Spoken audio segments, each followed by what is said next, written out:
Your name, please? William Easter. Mr. William Easter? Right. Your passport, please. Do I have to go through this rigmarole every time? Regulations, sir. Beastly nuisance, I call it.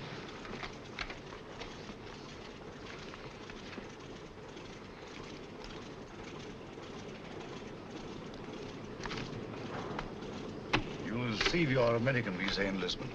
Will there be time? Definitely. We seem to have cut our time pretty close, Sir Henry. Have you a word, Sir Henry? Do you wish to make any comments, sir? Sir Henry, what is your destination, New York or Washington? I'm sorry, I have nothing to say. Sir Henry Marchmont, official business. Oh, Sir Henry Marchmont. Sir Henry, Joe. Good luck, Sir Henry. Thanks, I may need it. Shall I take your case, sir? Definitely not. Sir Henry, don't mind. Sorry, gentlemen. I see. You think the old boy carried the fate of the Empire in that little black case? Perhaps he does. Time's up, boys. Roll it away. Lively now. Hey, just a moment. You're shy of one passenger. Hold on. Wait a bit. Wait, I say. I've got passage. Yes, all right. Your name, sir? Grayson's the name. John Grayson, senior clerk, Paro Nash and Paro, solicitors, Chancery Lane. You've got it all there. Everything quite regular. Sorry to delay you. Missed the bus. Had to take a taxi. Fearful nuisance. Yes, sir. Hop aboard, will you? We're late now. Thanks.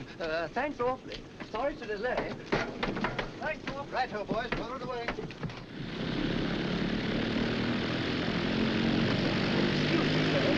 Awfully sorry. Quite all right. No sense of balance. None whatever. Thanks. Clumsy of me. No sense of balance. That's what it is. Effect of the inner ear, I fancy.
When I read that you were en route to Washington, Sir Henry, I just couldn't rest until I found you.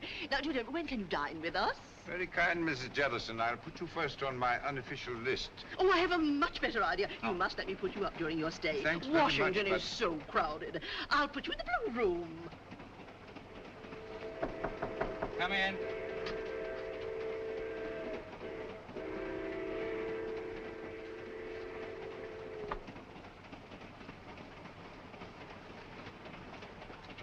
Thank you, sir.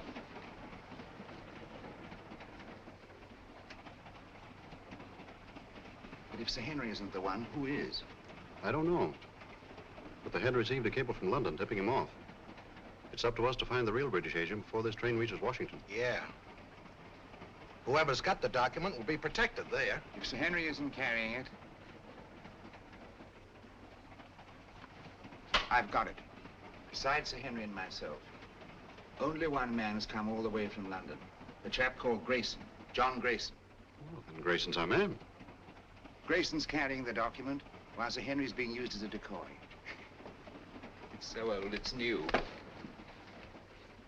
When Grayson leaves the club car and goes to get his luggage, that's our cue. We know what to do, Easter. Good. That's Grayson standing at the bar. The little fella.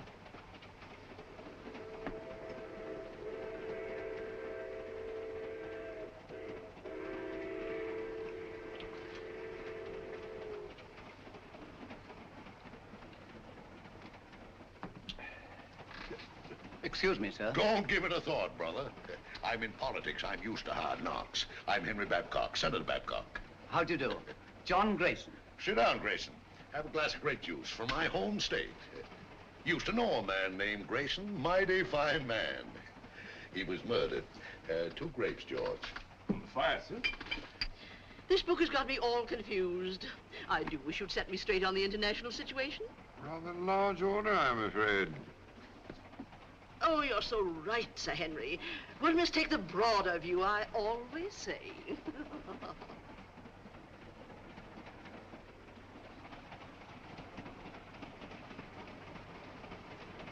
Another grape juice, Grayson.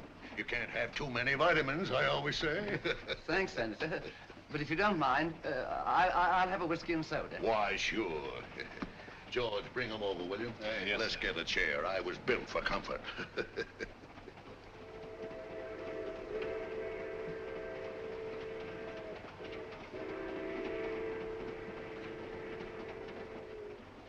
Jolly little beggars, what? Kept some myself as a lad, till Mother got a cat. Shh. Don't say C-A-T. Oh, sorry.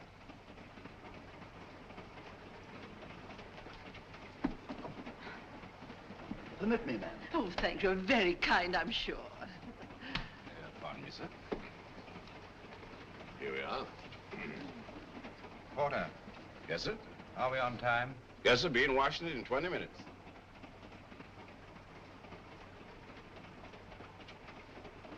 By the way, Grayson, what's your line? Line? Yeah, what business you in? What's your racket? Oh, I represent a London legal firm, Paolo, Nash & Paolo. Paolo. I used to know a man named Paolo. No, it was Marlowe. Couldn't have been the same fella. No, I suppose not. I've been making a tour of my state, getting the opinions of the home folks, taking a lot of their ideas back to Washington. I'd like to hear more of your activities, Senator. Give me your address, sir, and I'll have all my speeches mailed to you. You're quite too kind, sir. Sorry I have no card.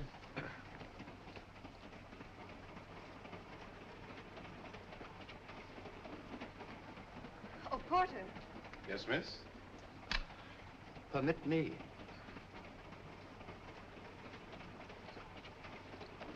Thank you very much. Not at all. I'll be at this address for the next week or so.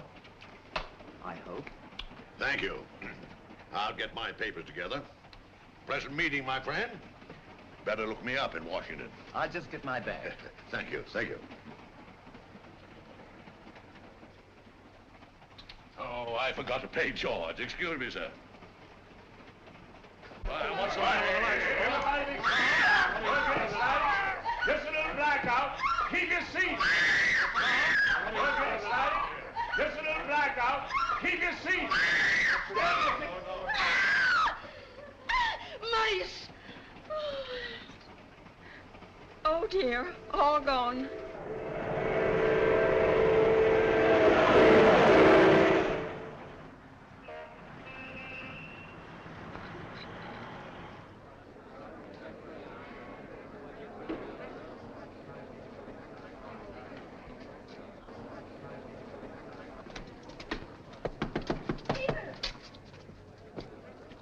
Peter. Nancy, darling.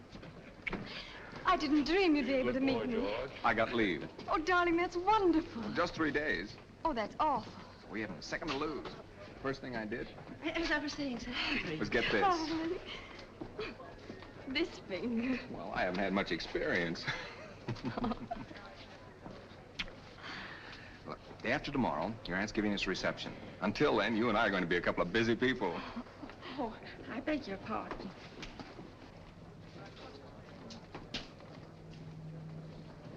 Goodbye.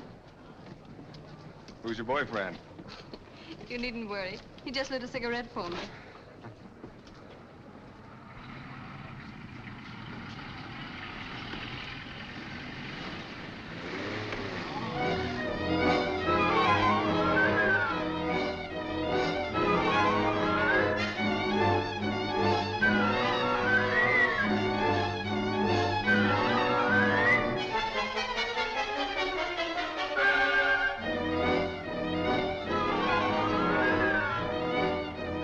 BBC News Bureau, broadcasting from London. At this time, we present our regular morning summary of the news. A British subject has disappeared under curious circumstances. John Grayson, senior clerk in the firm of Parlow, Nash and Parlow, solicitors, Chancery Lane, has not arrived at his firm's representatives in Washington. Foul play is suspected. Deplorable. Simply deplorable. It's the sort of thing that shakes your faith, by Jove. I say, Holmes, shakes your faith in everything. You alarm me, Watson. I've never seen you affected by the news, however startling. Startling, my dear fellow, it's devastating. Seen the scores? The Navy got 428 for 6 wickets against the Army at Lord's. May I draw your attention to the fact that really momentous things are happening in the world today? Oh, I know all about that. I'll get to them later on. Excuse me. Mind my egg, Oldbean. Oh, I'm sorry. With your consuming interest in the game, I'm surprised that you've changed your mind about running up to Lord's cricket ground this afternoon. It can't be helped. I had to put it off. How did you know I changed my mind? Elementary, my dear Watson. Invariably, when you go to a cricket match, you fill your flask with my best whiskey. Just now I noted in passing that the flask was empty. A single whiff informed me that it had been recently filled. Obviously, after filling it, you would pour the contents back into the bottle. Therefore, you had changed your mind about a cricket match. You amaze me, Holmes. You positively amaze me. Come in, Mrs. Hudson. Oh, excuse me, Mr. Holmes. There's a gentleman, and he's very insistent. Well, I do declare he followed me right up the stairs. Didn't I ask you to wait? My good woman, you may ask me to wait, but not the British Empire. Mr. Holmes, I must talk to you immediately. How are you, Mr. Arons? That will be all now, thank you, Mrs. Hudson. My good woman, indeed. Huh. Arons? I seem to know that name. Don't tell me, my dear Watson, that you don't recognize Mr. Arons of the Home Office. Oh, yes, of course. I knew you the moment you came in. How are you, Arons? How do you do? Do you see what the Navy did to the Army at Lord's yesterday? All right, Watson, go on with your breakfast. Bad show. 428, 6 wickets. Mr. Holmes, I'm here on a matter of the utmost secrecy. Now, I assure you, Mr. Arons, that Dr. Watson is the very soul of discretion. Won't you sit down? By the way, Watson, please be so good as to keep tapping on the table with your knife. Tapping on the table, yes. It will break the wavelengths if by any chance there's a dictograph in the walls. Oh, really? Cigarette? No, thank you. You can stop now, Watson. Well, Mr. Arons, I take it you've called on me in connection with the kidnapping of John Grayson in America last night. Yes. Yes, exactly. Grayson was carrying a document of a very confidential nature. Indeed. Its contents are of such great international importance that I am not at liberty to reveal them. But if that document falls into the hands of the enemy, I can only say it will be absolutely disastrous for this government and our allies. For that reason, we did not wish to transport it to Washington in the usual way. So a regular King's messenger, Sir Henry Marchmont, was dispatched. Not carrying the document, of course. That's right. Sir Henry was a sort of... sort of red herring, shall we say? Precisely. Mm-hmm. The document was actually entrusted to a reliable but insignificant man in our Secret Service. On his arrival in Washington, he was to make himself known to Sir Henry and deliver the document. Now, not even Sir Henry knew that this man, Pettibone, who traveled under the name of John Grayson, was the real messenger. Pettibone? Yes. Alfred Pettibone? Yes. Good man. None better. I've worked with him often. I hope you may be able to work with him again. But he's completely disappeared. He's vanished, gone, without leaving a trace. I can see the possibility of serious ramifications in his disappearance. Exactly. So far, we've been able to keep the knowledge of our loss from both the American and British public. Holmes, you must retrieve that document before it can be used against us. Of course, the Washington police have been notified of Grayson's disappearance, but even they don't know that he was carrying the document. Now, that's about all the detail I'm at liberty to give you. Well, if they've got Grayson, that is Pettibone, they must have got the papers. Not necessarily, Watson. It doesn't follow because they've got the man, they've got the document. What form was this document in? It was typed on 2 sheets of legal paper. 2 sheets? That's too bulky to swallow. And dry, Watson. Fearfully dry. Especially legal papers. Well, whatever shape the document was in, I trust Pettibone to get rid of it before anyone could lay hands on him. The document must be found before it falls into the hands of our enemies. I'm here on behalf of His Majesty's government to urge you to find it. That means going to Washington, of course. With all possible speed. A bomber is waiting for you at Croydon. Goodbye, Dr. Watson. Goodbye, sir. Goodbye, Adams. Goodbye, Holmes. Good luck. Thanks very much. We're relying on you. Well, Watson, we're off to Washington at once. America? I say, that's exciting. I've never seen a game of baseball. Let's go and start packing at present day. First, I'd like to take a look at the home of Alfred Pettibone. Come on, Watson.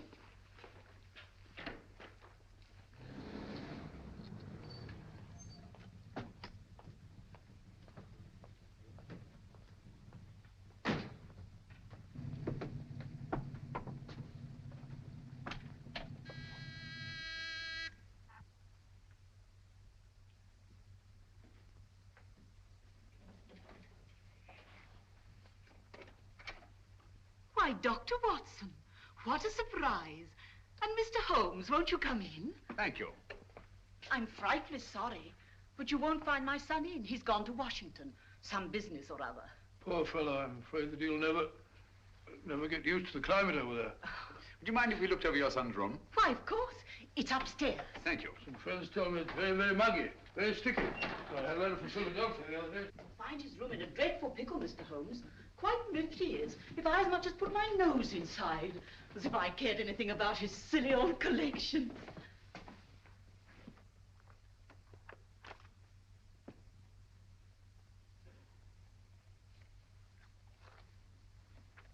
This sort of Pettibone seems a curious sort of fellow.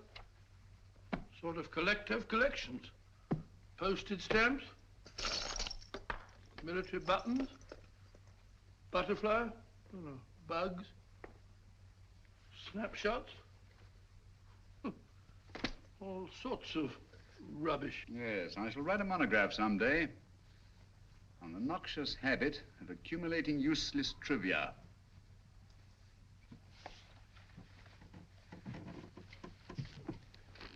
Please be so good as to stop pacing, Watson. You distract me. All right, all right.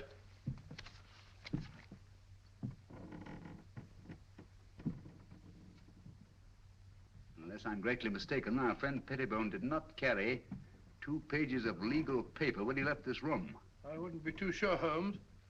Ashes are deceptive, you know. On the contrary, my dear Watson, the rag used in our official documents leaves an ash that is unmistakable. Oh, do stop pacing.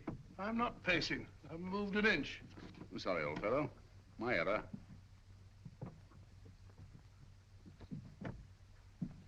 Must be Mrs. Pettibone.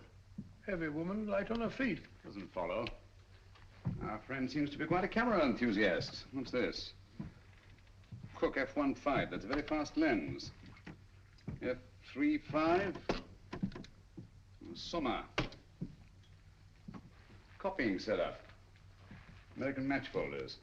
That's right. USA. Now, why would Pettibone want American match folders in his work? And a microscope. Most interesting. Oh, what's this? Watson, this microscope was last used for examining microfilm. I'm beginning to see the pattern. Stop now. Did you know that the letters of our soldiers overseas are being photographed on microfilm so that one carrier pigeon can carry the equivalent of 18,000 letters? Well, we had a carrier pigeon in the last war, back in 1915, belonging to the Brigade Signal Corps. Did you? Yeah, the poor bird kept flying round and round in circles all day long. Found out later on that it was cross-eyed. Tragic thing. Huh? Suppose we took... Where are you going? Huh? Oh, dark room, huh? This is what I was looking for. Huh? This projector magnifies tremendously anything placed on the slide, like this piece of microfilm. Understand? I can't say I do exactly, no. Wait a minute. I'll show you what he's photographed.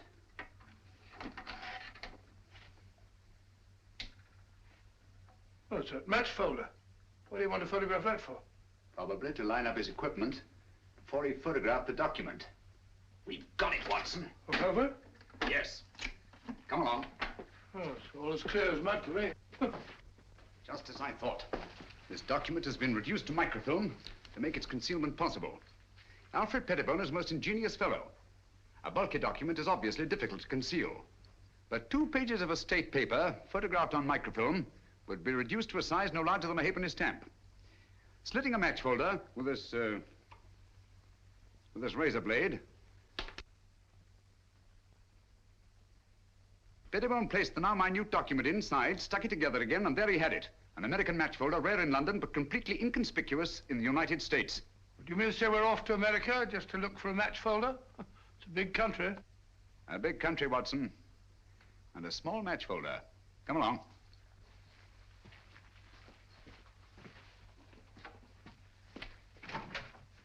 Did you find what you were looking for, Mr. Holmes? Yes, thank you, Mrs. Pettibone. By the by, you haven't been up on the roof in the last 20 minutes, have you? Why, no. What made you think... Well, we distinctly heard footsteps... Nonsense, Watson. It was the house settling. Gracious, yes. Such popping and groaning. We're quite used to it. Thank you. Goodbye, Mr. Holmes. Goodbye, Mrs. Pettibone. Goodbye, Dr. Watson. Goodbye. So sorry you missed Alfred. I'll tell him the minute he gets back. Gets back? Oh, yes, of course. Well, goodbye again, Mrs. Pettibone. Just a minute, Watson.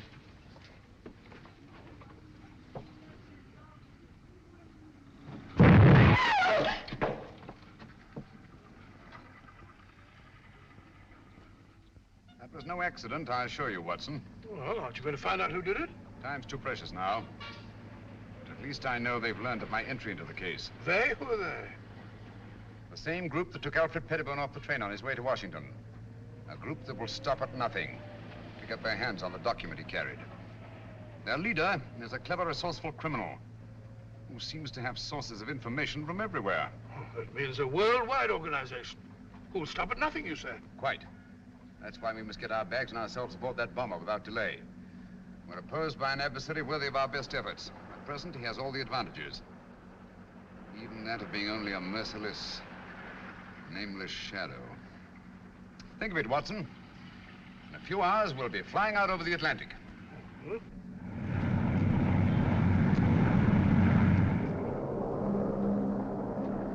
We're flying over New York, sir. New York, eh? Yes, sir. We've been cleared by radio. Non-stop, Washington.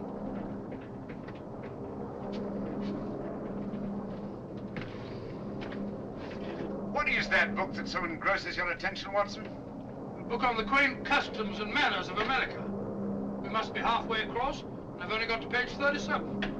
For your information, my dear fellow, we are now flying over New York. Flying over New York? Gracious me. Totally thing.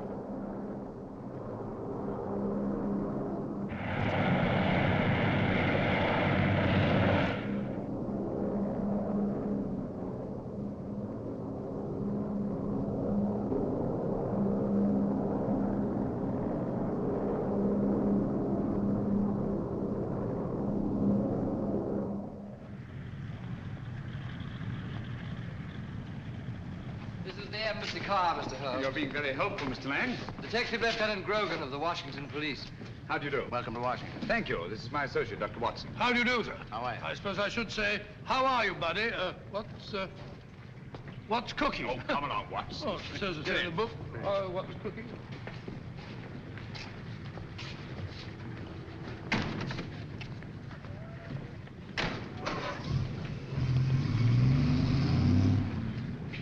Grogan had charge of investigating the Grayson case for the Washington police. Any new developments, Grogan? None, Mr. Holmes. We're glad to let you have our complete file. And, of course, we'll cooperate in every way. Thank you. I shall appreciate your help. Especially as I'm unfamiliar with your country. Oh, yes, of course. This is your first visit. Oh, there's the Lincoln Memorial.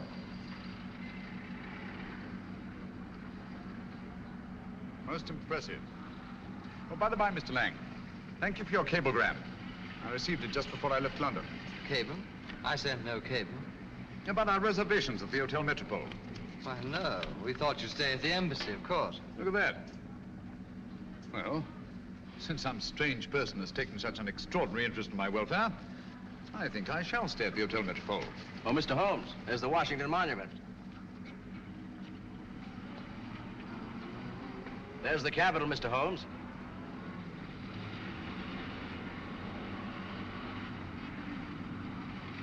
Magnificent.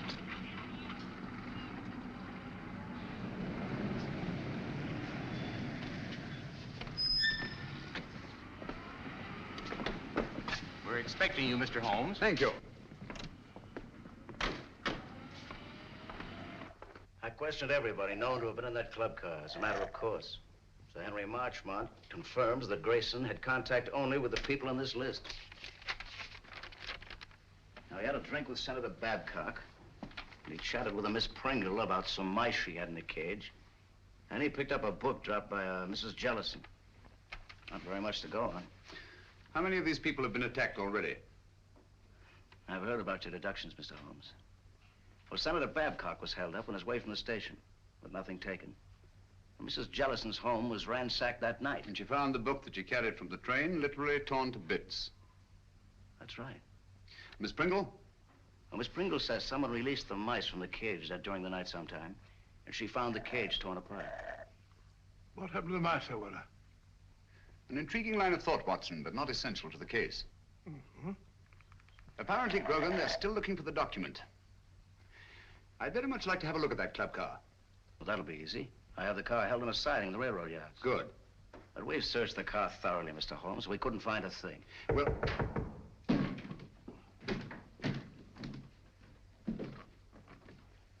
What are you doing? What's this? Mr. Holmes, your trunk. Trunk? I have no trunk. It says right there. To Sherlock Holmes, Hotel Metropole. How was this trunk delivered? An expressman brought it, sir. What's the name of the company? Do you remember the license number? Naturally, I didn't notice that. I just signed for it. All right, thank you. That'll do. Well, this trunk's not locked.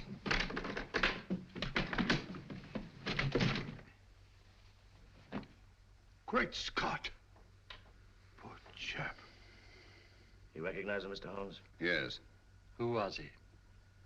The man we're looking for, John Grayson. His real name is Alfred Pettibone. British Secret Service. Why should they send the body here? Obviously to frighten us. Or to tell us they know that Sherlock Holmes is on the case. Gentlemen, they knew we were on the case as early as their attempt on our lives in London. They're much too intelligent to believe that a corpse would frighten a trained detective. No, I rather think they intend this as a message. And they wanted to be sure that I'd be here at the Hotel Metropole to receive it. Message? What do you mean? They want us to believe that they found the document.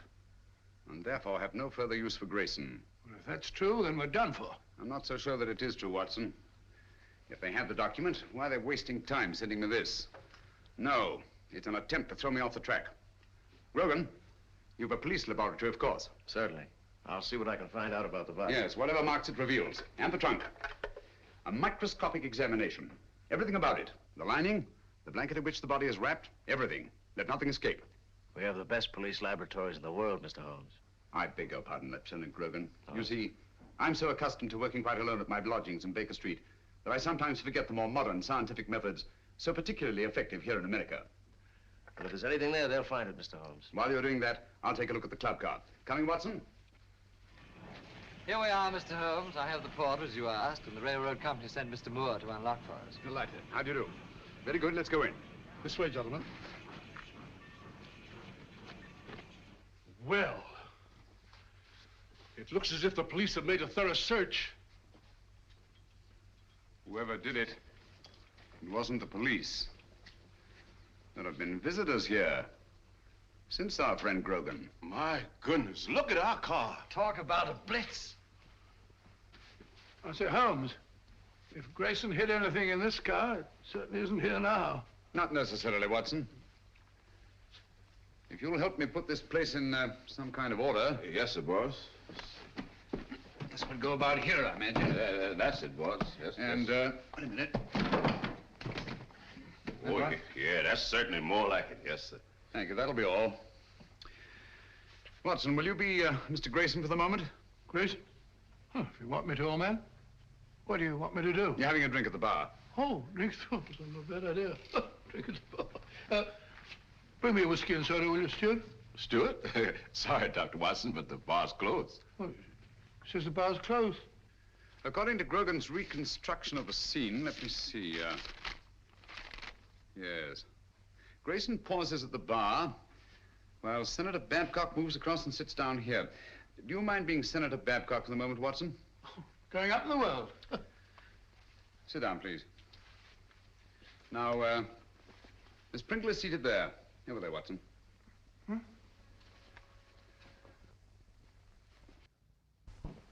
Now, Miss Pringle. That's right, the mouse woman. Oh, the mouse woman. Watson, over here, please. No, not there. Not there. That's Senator Babcock. Oh, pardon me, Senator. Sit down, please. Now you're Mrs. Jellison. Oh, excuse me, Mr. Holmes. He ain't Mrs. Jellison. He's the young lady. What? Sir Henry Marchmont was sitting right here, and Miss Jellison was right here. She's a sort of a big, fat lady. What did Grayson do that attracted your attention so particularly to Mrs. Jellison? The little man, he retrieved her book. And the young lady sitting here, didn't she converse with the little man? No, sir. That young lady didn't have no converse with no one. When the little man lit her cigarette, she ran back and said, "Thank you very much." But you have matches here for your customers. Oh, yes, she called me, and I saw a cigarette, and I knew she wanted a match. And Grayson used one of his own matches? Dog it. Oh, yes, he took a folder from his coat pocket. Did he put the match folder back in his pocket, or did he give it to the young lady? I don't remember. I was fairly busy. Try to remember. Oh, if I should try to doomsday, I couldn't rightly say just what happened to that match folder. Oh, yes. I remember just one important thing. What? When the little man lit her cigarette, he said something very peculiar. What was it? He said, "Permit me." Oh. Well, gentlemen, I'm extremely grateful to all of you. That's all we can do for the present, I think. Since the place was torn to bits after the murder of Grayson, and the attacks on Senator Babcock, Mrs. Jellison, and Miss Pringle, I'm convinced that the document left the club car long before these events. But how? By whom? And who was the mysterious young lady whose cigarette Grayson lighted? Did anyone meet the young lady? He sure did. He? Who was he? Tall, handsome, in a uniform. I see. I suppose you wouldn't remember what kind of a uniform. I certainly would. Lieutenant, Navy flyer. My boy's in the Army. He's gonna be a flyer, too. Splendid. Did you happen to hear them say anything? Oh, I didn't happen. I just couldn't help hearing it. Mm-hmm. Well, what did they say? Oh, yes, he said he had 3-day leave. They had to move fast before the big part of her aunt was giving him. Then, too, he put a ring on her finger, and they both looked mighty happy. Mm-hmm. Just the way you're looking right now. And the way I'm looking myself. Come on, Watson. That's the girl. I told the head I could swear to it. Is the address there? All there. Right in our laps. And also right in the lap of Sherlock Holmes. That's the least of our worries. The head could handle 10 like Holmes. I hope so. But don't underrate that Englishman. I have several friends who did. They now grace some of the best prisons in England.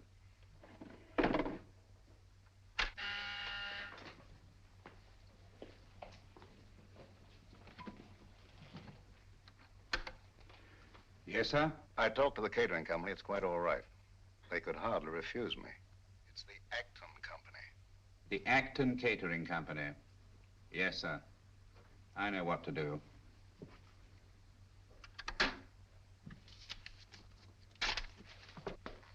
Hop over there.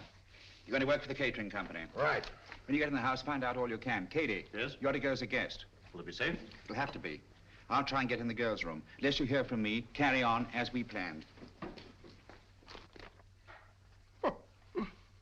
Flash Gordon. Seems a very capable fellow. Sports pages. These Brooklyn fellows seem to be arguing with the umpire. Story thing. What are you eating, Watson? Gum? Oh. Put it away.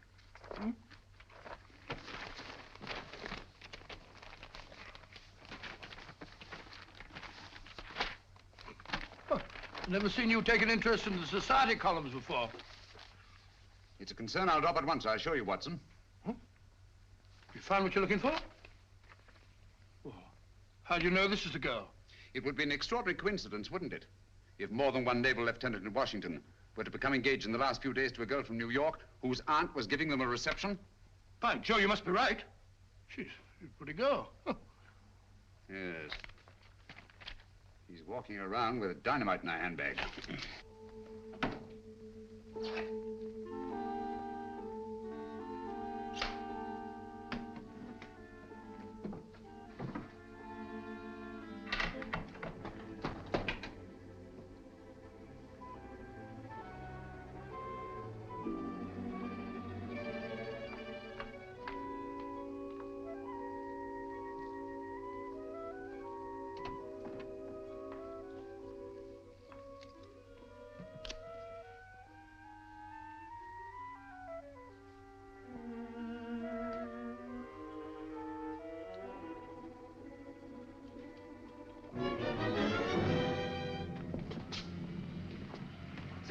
Wardlaw Place.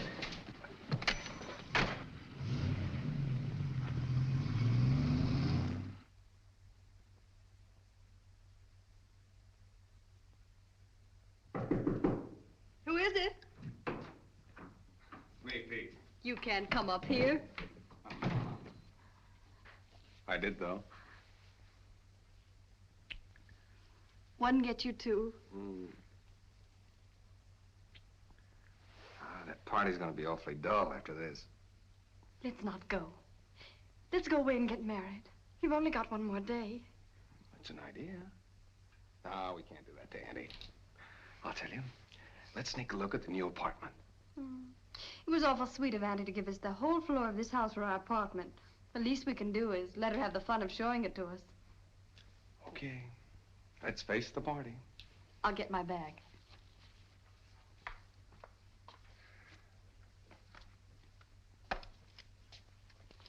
Thank you.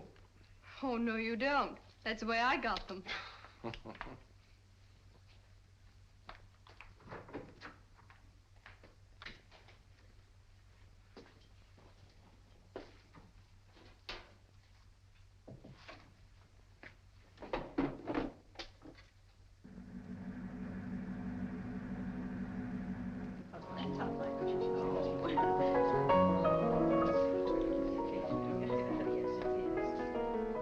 How do you do? So glad you could come. This is Mrs. Oh, dear, what is your name? Ruxton. Of course I know it as well as my own. And this is Mrs. Vale. How do you do? Isn't it? Quite. Oh, of course. We love it. Not yet. That must be Lieutenant Merriam with Miss Partridge over there. Certainly glad to hear the news, Pete. Congratulations. Well, thank you, Major. Thank you. You're a lucky guy, Pete. I'll see you later. 3rd floor, 1st door. Right. I'll wait there. You bring him up. Thank you, sir. A toast to the happy couple. A toast. Very good. Happy landings. May I have one of those? Certainly. Me too. Thank you. I'll have one. All right. You know what I'm doing. Lieutenant Merriam? Telephone, sir. Navy Department calling. Oh, yes. Be right back. Lead on, McDuff. This way, sir. Matches? Match me, darling. Dig them up. Thank you. Oh, Pete, hold it. You can keep them, Major. Oh, thank you.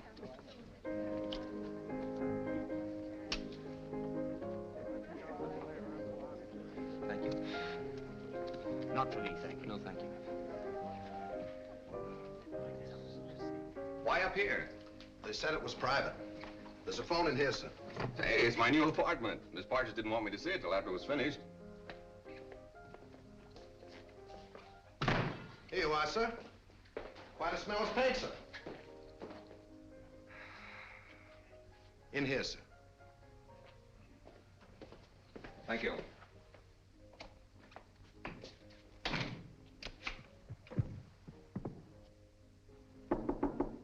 Okay, now.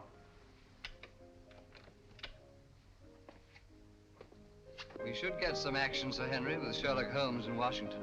Yes. I don't mind telling you I'd give anything to get my hands on that document. Yes, I know. Or at least know that it's in safe hands. Thanks. Engaged today and married tomorrow. No thanks. Have you a match? Miss Partridge? Yes? Lieutenant Merriam asked if you would come to the new apartment.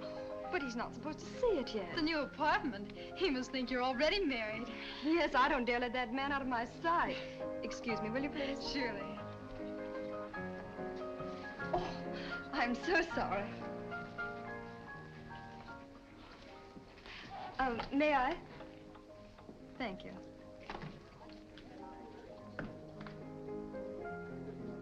This way, please. Oh, I know the way, thank you.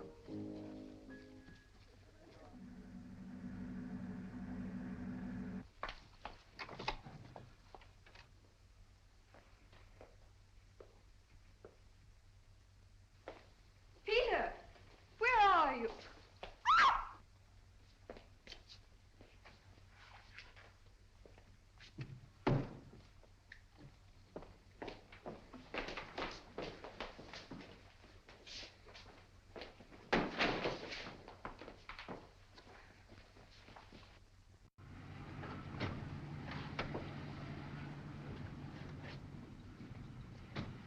Well, here we are, Grogan. Good connection.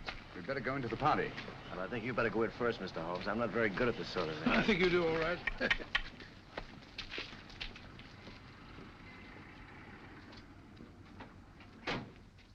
The only possible explanation. Mrs. Partridge, forgive my intruding, but is your niece the kind of girl who would just disappear in this manner of her own free will? Well, ordinarily, of course not. But the girl's in love. In love? Well, of course, if they're in love, that's... Even so, they'd naturally tell you of their destination. Really, I've no idea. Oh, but they'll be back here again tomorrow. You see, I prepared an apartment for them. An entire floor in this house.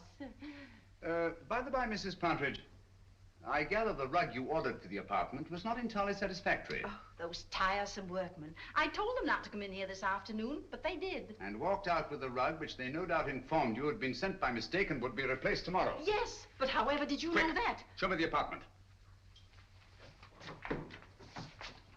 Yes, there were two rugs there.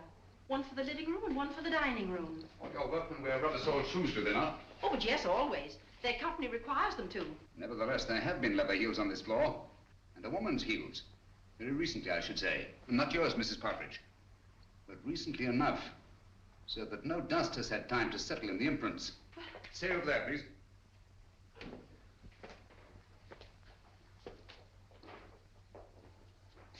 There seems to be a struggle over there. A woman's footprints disappear and a man's leather heels come round and stop there. Either she was carried out in the carpet or else... Where does that door lead to? Why, it's a dressing room. Perhaps an ordinary skeleton key. Try it. Watson, this is a matter for you, I'm afraid. Excuse me. Who is he? Is it Miriam? Peter! Take it easy, Mrs. Partridge. Let the doctor examine him. How is he, Watson? Nasty crack of the head. Nothing serious, thank heavens. Is there somewhere where you can lie down? Of course. Poor Peter. Take him to my room. Yeah, son, put your arm around my neck. That's the don't you? Mr. Holmes, you must find Nancy. Quite. Poor Peter. Girl disappeared right from under our noses. It's unbelievable. I better try to trace that truck. That won't lead us anywhere. Our antagonist is too clever for that. the girl must be found immediately. You're sure the police chemists found nothing definite in their examination of the trunk? Not one thing pertinent to the case. What about Grayson's body and the blanket it was wrapped in? Nothing. Every object connected with this case has some kind of story to tell. Do you think they'd mind if... The laboratory is completely at your disposal, Mr. Thank you. Dr. Watson and I will go there at once. The usual findings on the trunk, Mr. Holmes. Bought in Washington, been banged about a good deal. All labels removed. And the body? No marks of any kind. Very well. If you need me, call. Thank you.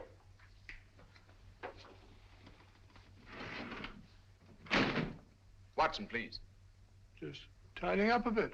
This blanket is beginning to tell me many things. Really? You don't say so.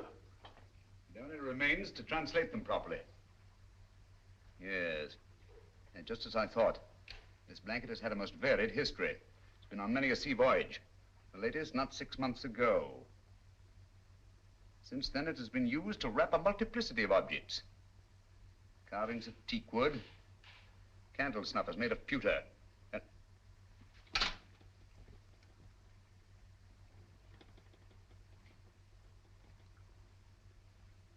And furniture. Furniture? Yes. Teakwood leaves an unmistakable stain. Pewter rubs off easily. And there are evidences of wax drippings. But what particularly concerns us, Watson, is the furniture. Most likely a chair.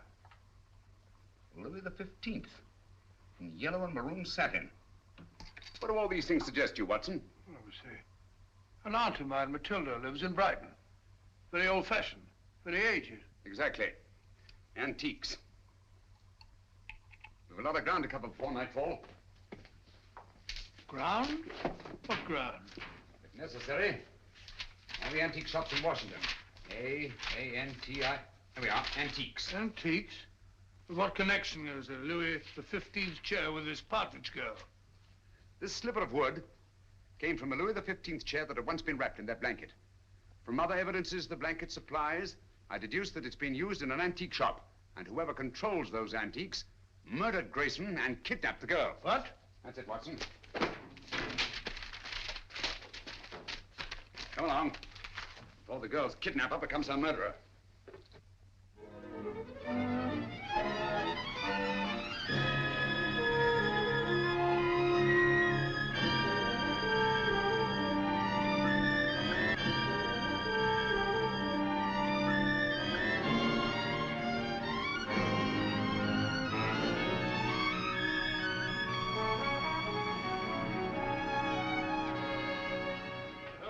Fed up with all this shopping for antiques. We must keep searching, Watson. The girl's in grave danger. Hello. Hello? Oh, sorry. What is it, Holmes? This isn't the place it seems to be. Look, Watson. Those cabinets. Obviously imitation, and yet they're priced as if they were authentic. Buyer beware and all that, eh, Holmes? Watson, I feel certain this is it. This is my purse. May I? Thank you. What kind of a joke is this? Oh, don't bother to answer. You can tell the police all about it. And you shall, I promise you. But there were no police here. Haven't you noticed? We are quite alone. I sent for you to ask you a few questions. You always send a rug for your guests. It was a very nice rug, Miss Partridge. It's not my idea of a method of transportation. No, I'm sorry about that, but I'm afraid it was unavoidable. But why? You've no right to bring me here like this. I've always found it wise to take what rights I can get. Miss Partridge, you have a document which I must have. Document? I have no document. It won't do you any good to deny it. But I do deny it. I don't know what you're talking about. You'll remain a prisoner until you produce it. How can I produce it when I haven't got it? But you have. It was observed that on the train you had contact with a little British agent named Grayson. He gave you something. Where is it? But I hardly even noticed the man. I wouldn't even have remembered him if I hadn't seen his picture in the paper. He disappeared or something. He's dead, Miss Partridge. Oh. Now will you tell me what I want to know? But I can't. You won't? I can't, I tell you. Let me out of here. He gave me nothing. That's strange, because I know he spoke to you. There's something very curious about that door up there. To open it, you'd have to know the combination. But I tell you, I spoke to no one on that train. Now, didn't the little man try to be attentive to you? Oh, he may have offered the usual courtesies. I don't even remember. I see. I'm sorry. Aren't you spoke one of the years? Thank you. And you're quite sure he said nothing at all to you? Of course I'm sure. Permit me.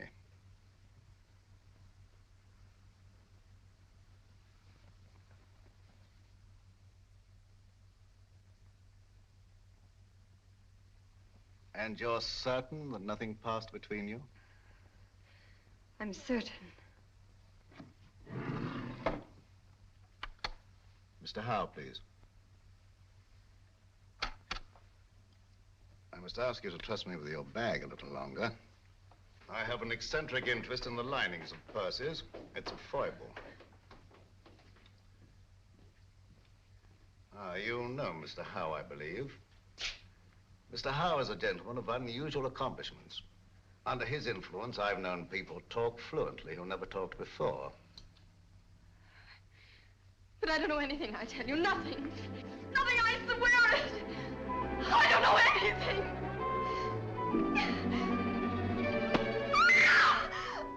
You stay out here. I'll go inside. I'll assume the character of an eccentric art collector. As soon as I'm convinced that this is the place we're looking for, I'll signal to you. And you get Grogan and bring him here on a run. But don't lose any time. An extra second may cost a life.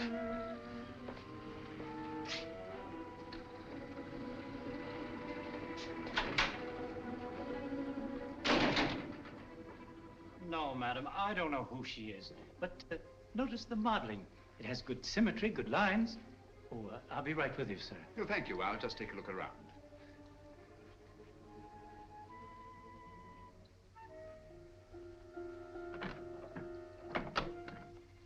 What an extraordinary cabinet. Spanish. Moorish influence. Imitation, of course. It is not an imitation, it's authentic. Oh, come now, my dear man. Ah. May I see some of these ceramics? Those aren't for sale. They're Ming vases mostly, and they haven't been marked yet. Well, that's really a very little consequence. You see, if they're genuine, I can tell to within a shilling what the international price might be. If you please, sir, there are other customers. Oh, yes, of course. Well, I'll just look around. Ah, what a very interesting collection of pewter.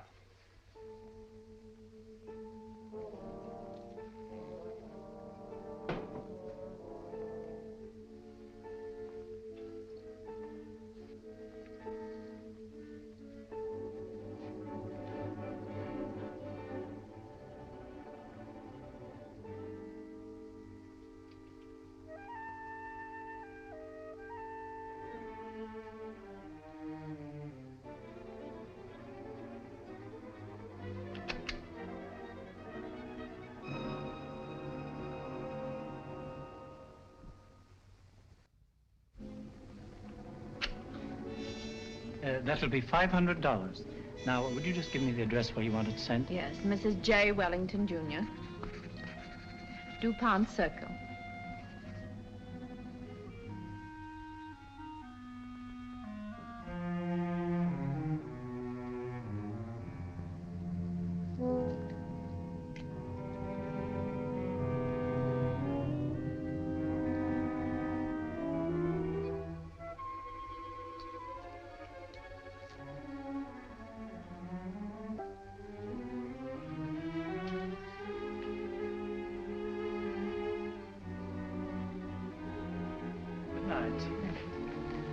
Good night.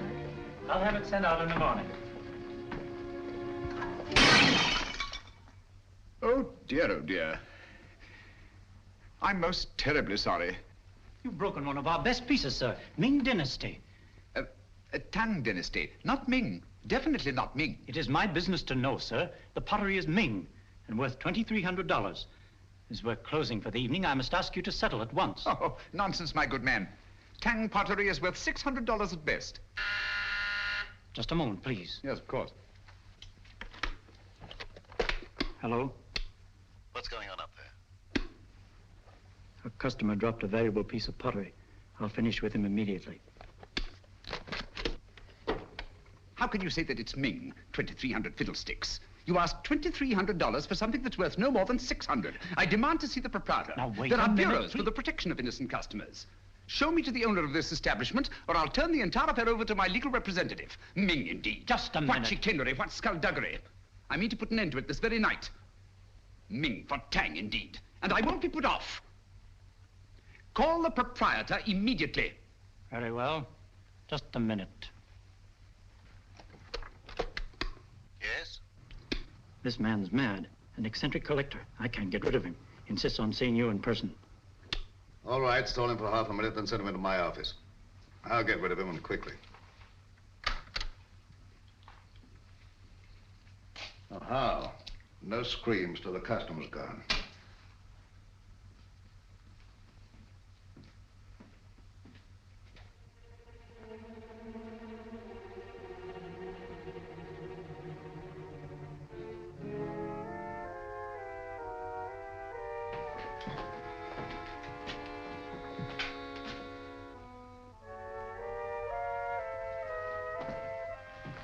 You get downstairs.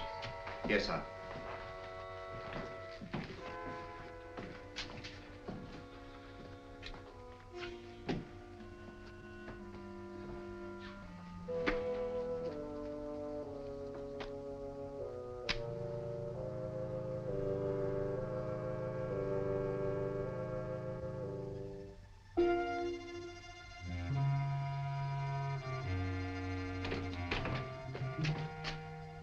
I'm most frightfully sorry.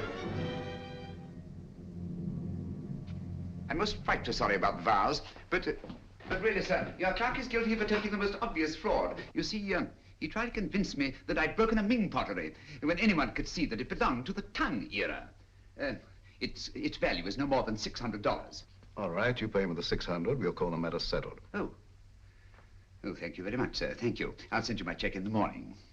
I see you know the London value of these pieces. It's my business. Exactly. Yes, exactly. You know, I think you're just the man to help me find some furniture I'm anxious to get. I'm most frightfully bored with the usual conglomeration of pieces that we can pick up on the other side. What do you really want, Mr. Sherlock Holmes? Herr Heinrich Henkel, or as you now call yourself, Mr. Richard Stanley. In 1914, secret agent of the German Kaiser. Since then, head of the most insidious international spy ring that ever existed. You're wrong. A case of mistaken identity. I've been a respected member of this community for a great many years. I deal in antiques because of their rarity and beauty. Merely a device to cover up your real business of transporting secret information to the enemies of this country. Very interesting, but just a figment of your imagination. I'm a very busy man, Mr. Sherlock Holmes. Where's Nancy Partridge? You're not looking for that girl. You're looking for a certain document. Oh, dear me, no. The document's perfectly safe. You see, the man who has it doesn't know he has it. That's a very pretty tale, but quite untrue.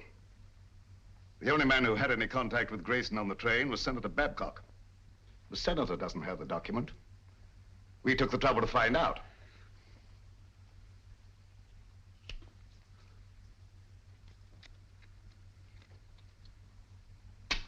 Permit me. Thank you. Perhaps you've been misled by the common notion regarding the shape and bulk of state papers. They might easily have been reduced to a convenient size, you know. Say, a document no larger than a postage stamp. Postage stamp, huh?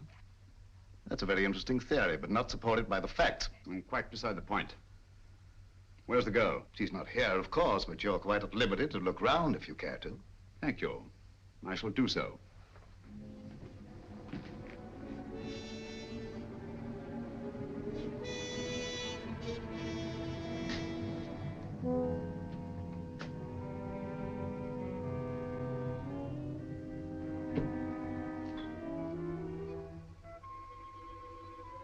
Interesting piece. Spanish, isn't it? Moorish. Oh, my error. It's an amazing specimen. I assure you won't find what you're looking for there. You stimulate my curiosity.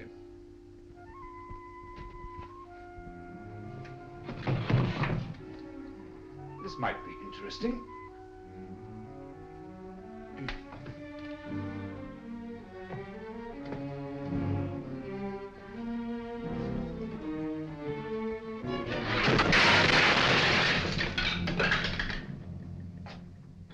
The Moors were an incredibly inventive people, weren't they? Yes, it was in shocking condition when I got hold of it. But I had it restored. Very lively now, but old-fashioned.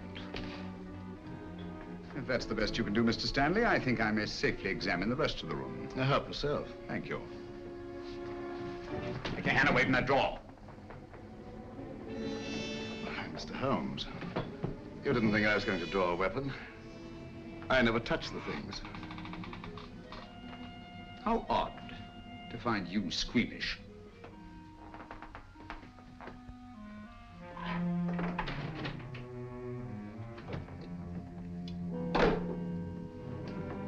That connects only with the shop. You're very quick to say so. And yet a short while ago, I saw 2 other men in this room. And they didn't go back into the shop, so there must be another exit. And perhaps another room. Yes, Mr. Stanley, what is it? Bring Miss Partridge here at once. Excellent, Holmes. I see your voice hasn't lost its flexibility. And my hand hasn't lost its cunning either.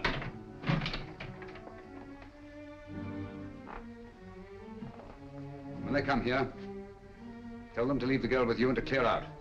You think I'll do that? Yes, you will. You're playing with lives now, Stanley. Not just the girls. Thousands, millions perhaps. And we don't intend to let one man have that much power. Not now, nor at any time in the future. I prefer you alive to face the retribution that's coming to you. But if I have to do it...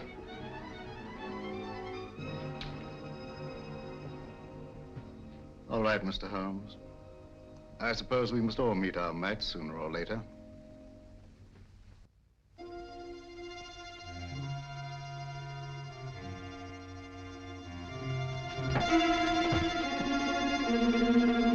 That's enough, boys. Take your hands off him. Well, Mr. Holmes?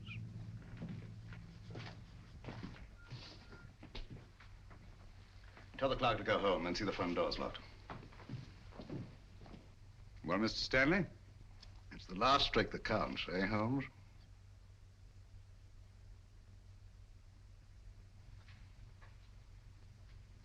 I'll remind you of that later.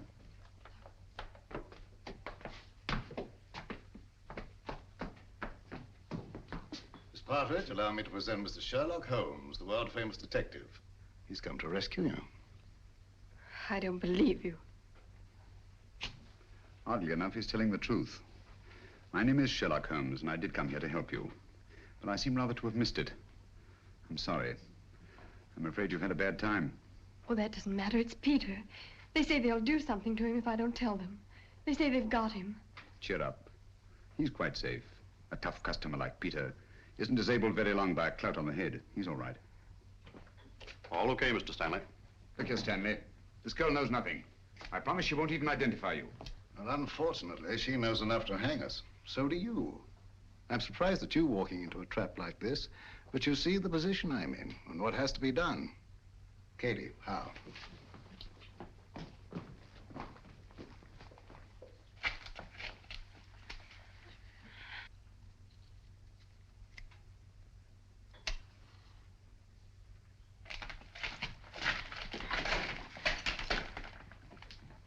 It will give me great pleasure to attend to Mr. Holmes personally. Easter, and the girl's yours.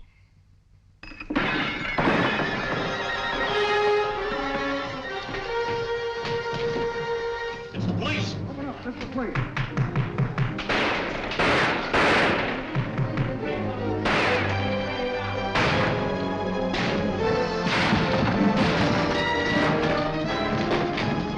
Holmes, where are you? You all right? Holmes! Where are they?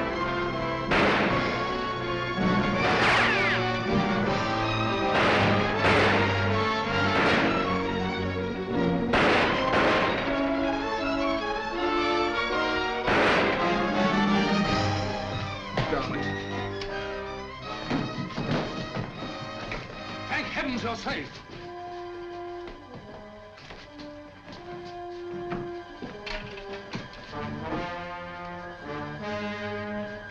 Quick! Stanley's escaped.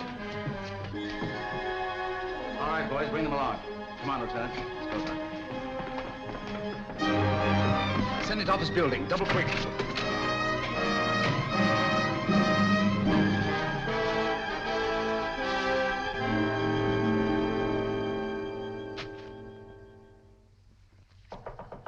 Come in. I'm glad you're safe, Senator. Safe? No man is safe. Look at the way my constituents snipe at me.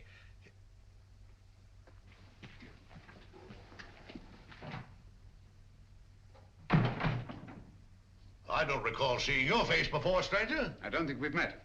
Well, that explains it. My name is Sherlock Holmes. Glad to know you, Holmes. What's on your mind? Senator Babcock, I'm here to inform you of grave peril to your life. Richard Stanley, a dangerous criminal, is now on his way here. Richard Stanley? Why, he's the most respectable citizen of Washington, has been for years. What could Stanley possibly want from me? A document. From under the stamps of a letter given to you by a chap named Grayson. Grayson? Grayson? Used to know a man. Grayson?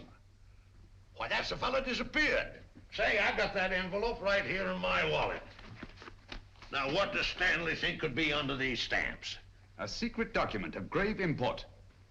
Reduced to microfilm and concealed under these very stamps. Thank you very much, Mr. Holmes. That's just what I wanted to know. I might have missed this microfilm if you hadn't led me to it. I seem to have underestimated your capabilities, Mr. Stanley. Yes, Mr. Holmes. Your famous powers of deduction and observation made you very well in Limehouse or Soho. But here in America, I believe you're out of your depth. If so, the verdict of history will be severe indeed. You nervous, Sherlock Holmes? I must confess to a marked irritation. Do you mind if I smoke?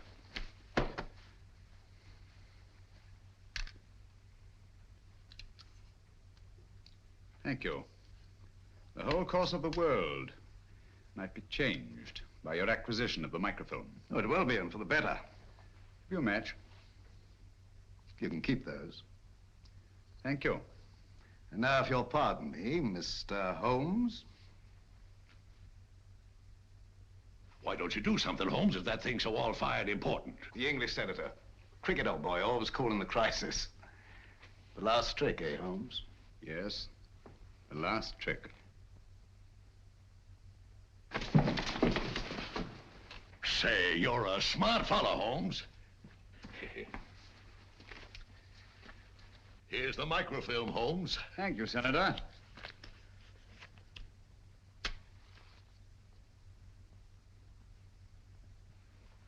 I say, Holmes.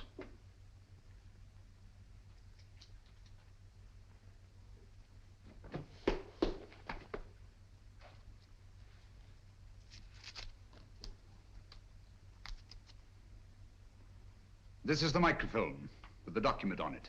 It'll be in the proper hands within the hour. As I told you, Mr. Stanley, the man who had it didn't know he had it. Come on, let's go. Well, it'll be nice to get home to Baker Street, eh, Holmes? Yes. But this is a great country, Watson. It certainly is, my dear fellow. Look, up there ahead. The Capitol. The very heart of this democracy. Democracy. The only hope for the future, eh, Holmes? It's not given to us to peer into the mysteries of the future. But in the days to come, the British and American people will, for their own safety and for the good of all, walk together in majesty, in justice, and in peace. That's magnificent. I quite agree with you. Not with me, with Mr. Winston Churchill. I was quoting from the speech he made not so long ago, in that very building.